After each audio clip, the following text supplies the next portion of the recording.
Në emër të Zotit mëshirues, mëshibërës, paqja, mirësia, begatia e Krijuesit të gjithësisë, qoftë mbi Muhamedin alayhis salatu wassalam, shokët e tij, familjen e tij dhe mbi gjithë profetët përpara tij.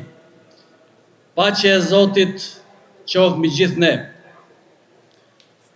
Të nderuar besimtar, kudo që ndodheni, motra dhe vëllezër, sot është një ditë e madhe dhe e bekuar, një ditë drite, mëshire dhe afrimi me Zotin Krijuesin e gjithësisë. Është dita e Kurban Bajramit, dita kur zemra e besimtarit mbushet me falënderim, reflektim dhe dashuri për Zotin. Kjo festë na rikthen tek një nga shembujt më të mëdhenj të besimit njerëzor, për kushtimi i profetit Ibrahim a.s. Paqja e Zotit qoftë mbi të. Besimi i tij i palëkundur dhe gatishmëria për të dhënë gjithçka për hir të Zotit. Kurban është festa e zemrës së pastër, është festa që na mëson të largohemi nga egoizmi, nga urrëtia, nga padrejtësia dhe indiferenca ndaj njëri tjetrit. Në këtë ditë të shenjtë, Allahu na kujton në Kuranin famëlart: O ju njerëz, ne ju krijuam prej një mashkulli dhe një femre, dhe ju bëm popull e fise që të njiheni me njëri tjetrin.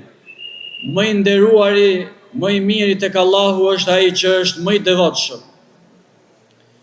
Ky ajet është një mesazh i madh për gjithë njerëzimin, të jetojmë me respekt, me mirëkuptim dhe me dinjitet ndaj njëri tjetrit, të gjithë së bashku.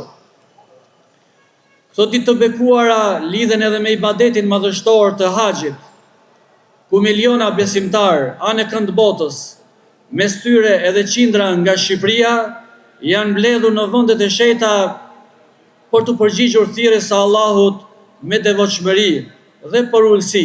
Të nderuar vëllezër dhe motra, haxhi është simbol i barazisë dhe i unitetit.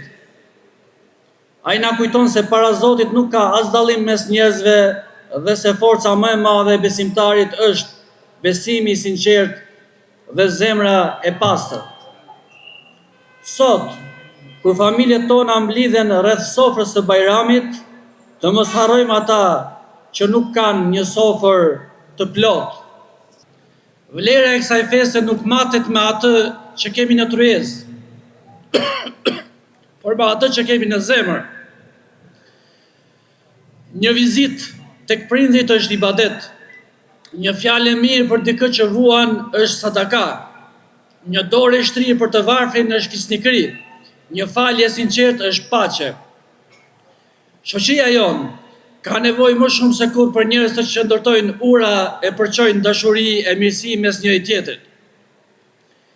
Ka nevojë për zemra që bashkojnë dhe jo gjuhë që përçajnë.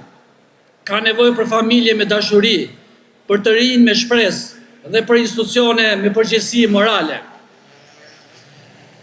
Ne shqiptarët kemi një pasuri të rrallë që duhet ta ruajmë me krenari, harmoninë ndërfetare.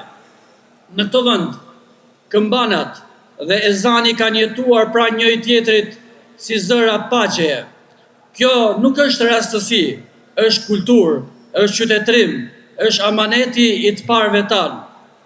Të dashur vëllezër dhe motra, feja islame nuk na mëson urrëtitjen, feja nuk na mëson arrogancën, feja na mëson respektin për njeriu në tërësi, për jetën dhe për dinjitetin njerëzor. Profeti Muhammed alayhis salatu wassalam, paqja e Zotit qoftë mbi të, thotë: më i miri ndër njerëz është ai që sjell më shumë dobi njerëzve. Prandaj në këtë ditë Bajrami le ta pyesim veten: sa mirësi kemi dhënë, sa zemra kemi lehtësuar, sa njerëz kemi afruar pranë nesh. Të nderuar qytetarë, vëllezër dhe motra,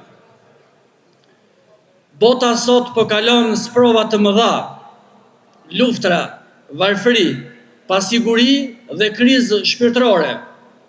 Edhe shoqëria jonë përballet me këto sfida. por ne nuk duhet ta humbasim shpresën tek i madhi Zot. Besimtari është njeri i shpresës, besimtari është njeri i paqes, besimtari është njeri që ngrihet edhe kur koha bëhet shumë e vështirë për atë. Le të jetë kjo festë një moment pajtimi për familjet tona, një moment afrimi mes njerëzve, një moment reflektimi për të qenë më të drejtë, më të ndershëm, më të dhemshur ndaj njëri tjetrit. Lutim Allahun që ta pranojë adhurimin, lutjet dhe kurbanet tona. Lutim Zotin e gjithësisë të sjellë paqe në zemrat tona, në familje dhe në mbar botën. Lutim Zotin të shërojë të smurët, të ndihmojë njerëzit në nevojë dhe të japë shpresë çdo zemre të lënduar. Një urim të veçantë u përcjellim edhe të gjithë haxhinëve shqiptar që ndodhen në Mekë e në Medinë. Allahu ju pranoft haxhin, lutjet e tyre që janë përgjëruar gjatë tyre ditëve. Për çdo adhurim që kanë kryer, i ktheft shëndoshë mirë pranë familjeve dhe i begatoft me dritë, paqe e mirësi dhe Zoti ju amundsoft edhe të tjerëve vitet në vijim. Uroj që këtë ditë të sjellë më shumë dashuri mes nesh, më shumë mirësi në shoqërinë tonë dhe më shumë besim tek Zoti i gjithësisë. Edhe një herë ju uroj gjithëve nga zemra ime më të mirën për ju, për familjet tuaja. Allahu ju nderoft dhe ju begatoft dhe të jemi mirë gjithmonë, të ndërtojmë vendin tonë për të mirën e rinisë tonë. Gëzuar Kurban Bajramin, paqja, mëshira dhe begatia Allahu qofshin mbi ju dhe mbi familjet tuaja. Faleminderit.